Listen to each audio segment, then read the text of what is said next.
It has one 12-volt battery on the unit. It has two 20-pound propane cylinders that are full. On your gas regulator, it's showing you red inside the eye. As soon as we would happen to turn this open, if I can get my hands to work, it'll turn green inside the eye, indicating that the bottle it's pointed to has gas in it. As soon as it would happen to run out, it's going to turn red back inside the eye. If you have both cylinders open, even though it's pointed towards this one and showing you red, it'll automatically pick up from the other cylinder so you don't lose your gas service in the middle of the night. Then all you have to do is flip it over to that side there, work off of it while you take this one to town and have it refilled. It has the two little tabs up underneath the gas bottle cover for a bungee cord to hold it in place. It also has the quick disconnect at the top so that you don't have to take the cover off every time that you want to open or close the propane cylinders.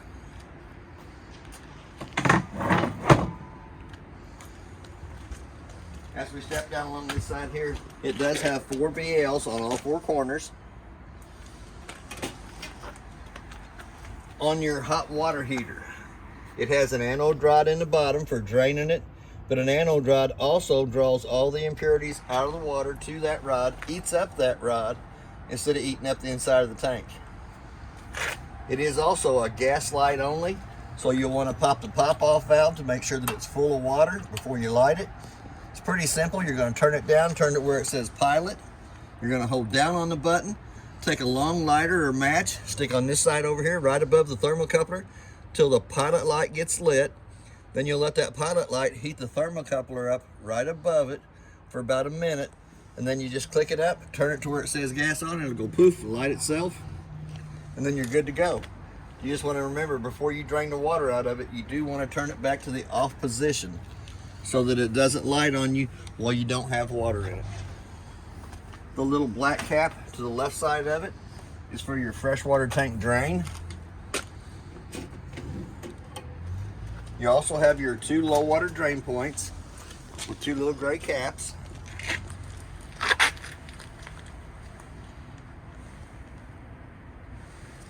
You'll use those for winterizing and dewinterizing of the trailer. You also have a park cable hookup so that the park that you're at has cable you can hook to that, and you'll have TV cable inside your unit that the park has. Do have the outside of the furnace, sucks cold air in the top, hot air out the bottom. We did put the 2 mud diaper screens on it. It's a very wise investment. Lug nuts on the trailer's been torqued to 100 foot-pounds. The tires are air ducted pressure, which is 65 pounds on the side of the tire cold. Before we get too far away, your stove vent. For your stove vent to work properly, the 2 little tabs on the side have to be allowed to flap down so that the flapper flaps. I know Dana don't burn nothing, but when you're traveling, you'll want to push those 2 tabs back to the up position so that flapper doesn't sit there and flap till it breaks itself out. Back side of the refrigerator works 3 ways. 12 volt, 110, and propane. The only thing it does on 12 volt is, for any reason it would lose the 110 power coming to it, it'll automatically light the stove on gas as long as the bottles on the front of the unit are on. Then when you get 12 or 110 power coming back to it, it'll automatically kick it back off and let it go back to the electric side of it. This is your power cord. It's 25 foot long. It is a 30 amp service. Goes on, makes a quarter of a turn, tighten up the gray knob. Does have a blue light on the opposite end that indicates that it has 110 power coming through it. You got your freshwater tank fill, and then your city water connect. Anytime you hook onto it with the city water connect, you'll want to make sure that it has a regulator on it so that it doesn't blow the lines loose on the inside of the trailer. That little black cap that was up in the front hot water heater compartment goes on right behind the axles. Screws on there. It does have another line coming out that doesn't have anything on it. That is the vent that lets air come out of the tank while you're filling the freshwater tank with water. We're going to come back to our termination valve. The front valve, the gray valve, is your kitchen sink, bathroom sink, and your shower water. The 3-inch valve in the back is the toilet water only.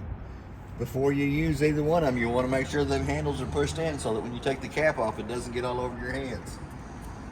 Would be probably a pretty good idea to wear gloves too. License plate bracket on the left-hand side. We're going to come around to the storage area, which is underneath the back bunk. It's a pretty good sized storage area. There is also a holder on the side of that lid so that it holds the lid up for you, so you don't have to stand there and hold it. I usually just stand there and hold it while I'm looking at it.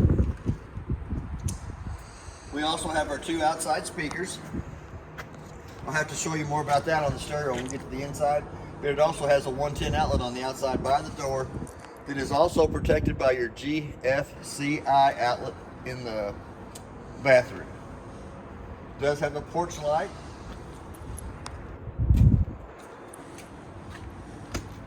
In your front compartment is the handle for your BLs on all 4 corners. It does have the holder to hold the lid up on it too. And then your switch for the awning is to the left-hand side of the front arm.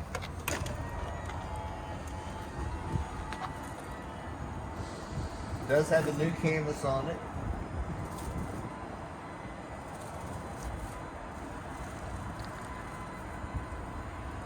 Anytime you're rolling the awning back up, you want to make sure that it dries before you put it back up.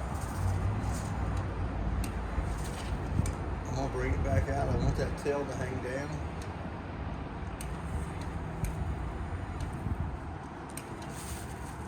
Each one of the arms has a pinch point that you can pull down on that would put the pitch of the rain coming off the front side here.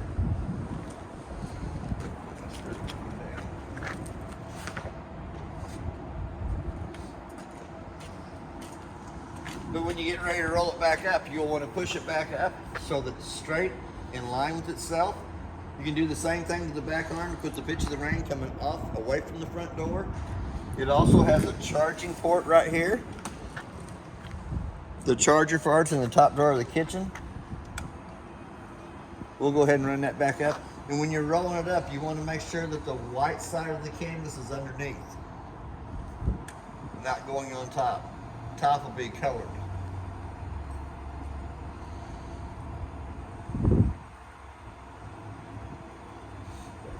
Now, I got a theory on the awning. If you're not standing out underneath it, put it up. It just takes a push of a button for just about a minute's time to put it up or take it back out. I wholeheartedly agree. Keeps you from having wind damage to it or storm damage. Your steps are pull-out steps. They'll pull out. The bottom one flips down. We're going to go to the inside next.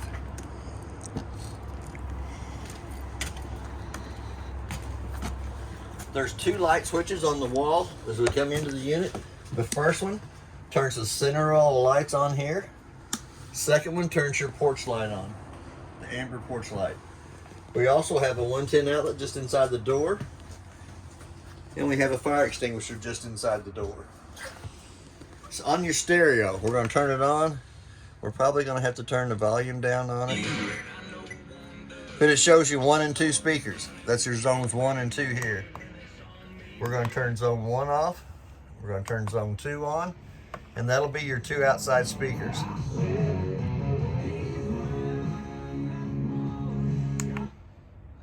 You can change and have 6 different radio stations if you wanted that you can just push the button to and it automatically goes to those stations.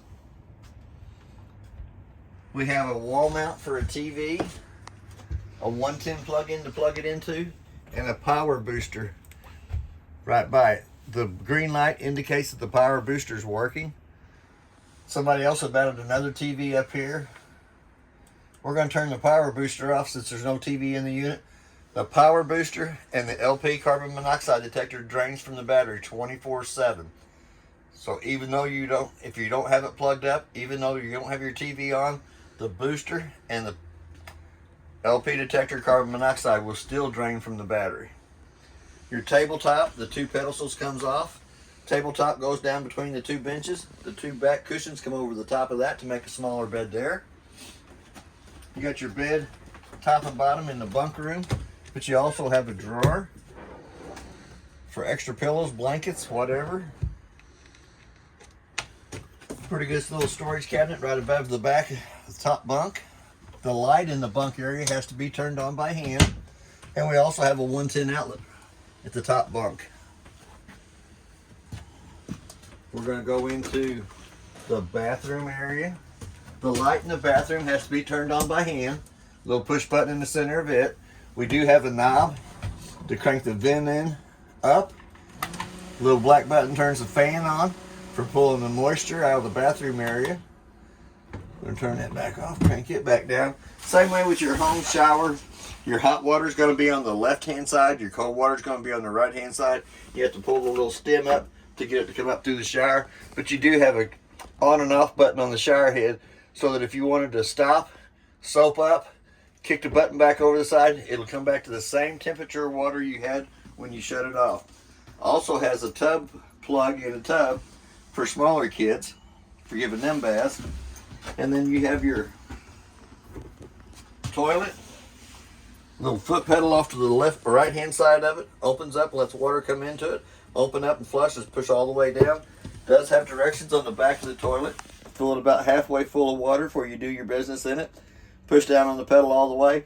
Allows it to dump and flush and refill the bowl.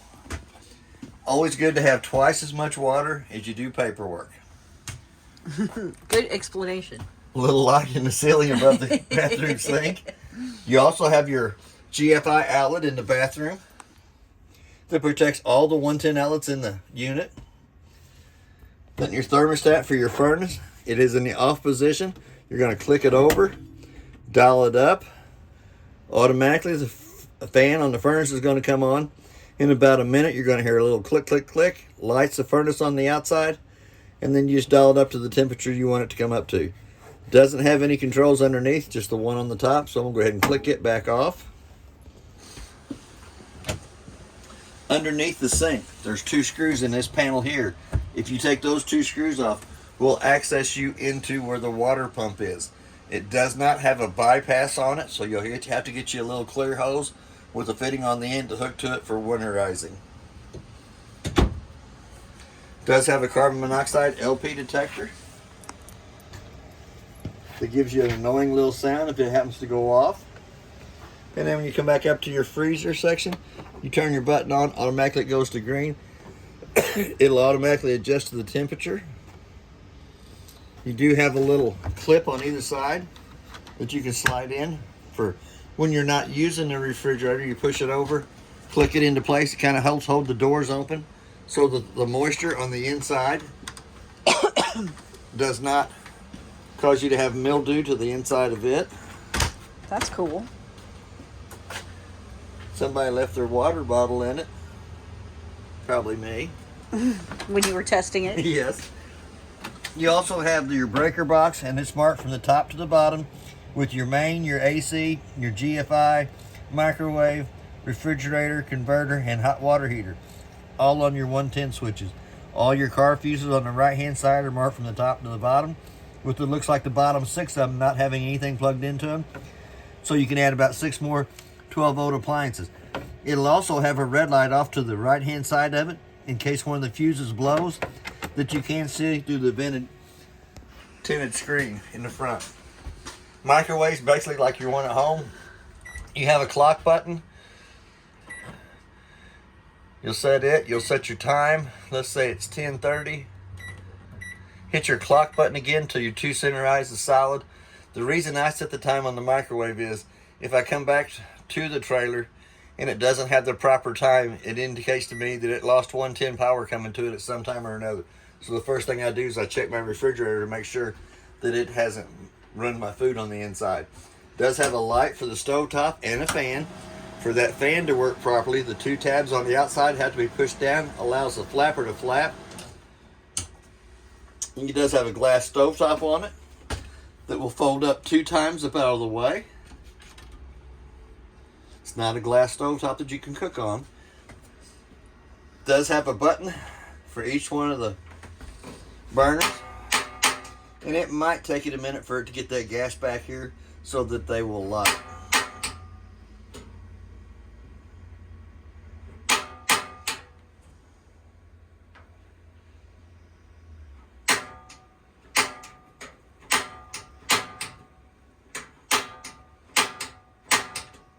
Got one of them lit.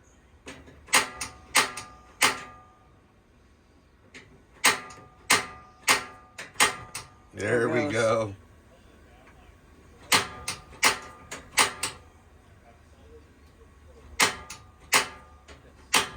There we go. Now all 3 burners up on top are lit.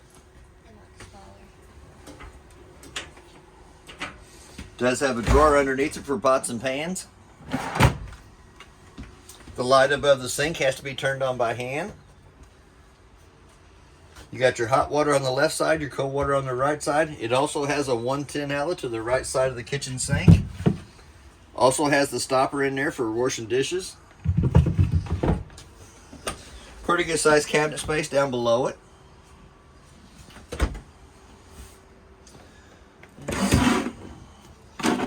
Here is the charger for the 12-volt awning on the front of the unit.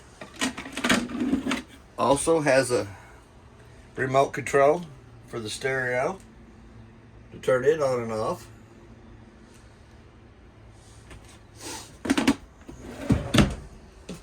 Your monitor panel is right beside of it. We're going to check the battery to show you how much charge is in the battery. That's not really accurate. You have to have the 110 line unplugged, then push the battery button to see exactly how much charge is in the battery. Your freshwater tank is showing you that it's empty. As it fills up, it'll show 1/3, 2/3 full. Once it hits full, I turn the water pressure off, going to the fresh tank. Black tank showing you that it's empty, but it's the same way. It'll show 1/3, 2/3 full as it fills up. Same way with your gray tank, 1/3, 2/3 full. Little red button down here at the bottom is for the pump, to turn the pump on between the freshwater tank and the faucets. Couch does butterfly into a bed.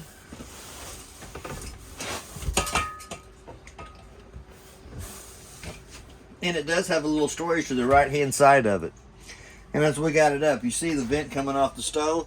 Goes to the round vents on the bottom of the cabinets. I'm going to have to pull up on that top a little bit to get it to fold back down into the bed area. On your AC, it has hand controls. You have a fan only side. Does have a heat option strip that you could add to it if you wanted heat coming from it. This one doesn't have it. But it does have the cold side. Pulls out all 4 corners of the AC. Run the compressor wide open. You also have the quick cool down right here that lets all the cold air come down into the unit. Flip that back closed and it comes to the vents inside. Does have a working smoke detector at the head of the foot of the bed. It does have a 110 outlet on either side of the bed. Also has a light at the top for reading. And the lights in the bedded area have to be turned on by hand.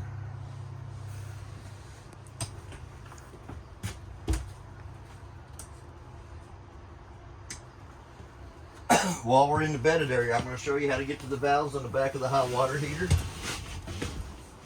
It doesn't have struts on the board, so what I've been doing is I just push the mattress up till it holds the foot of the bed up.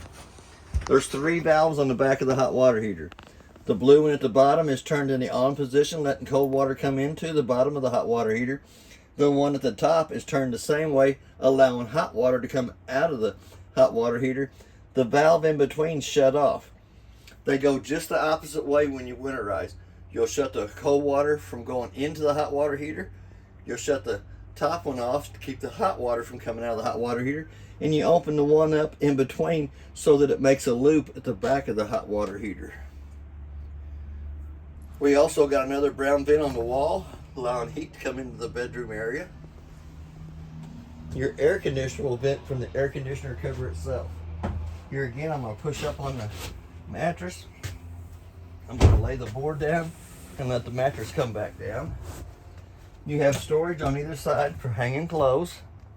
You got a pretty good sized storage compartment above the couch for clothes, extra pillows. It does have a privacy curtain that shuts the bedroom area off from the living room kitchen area. And that's basically everything on your trailer. If you have any questions, I'll be glad to answer your questions, and thank you for your time.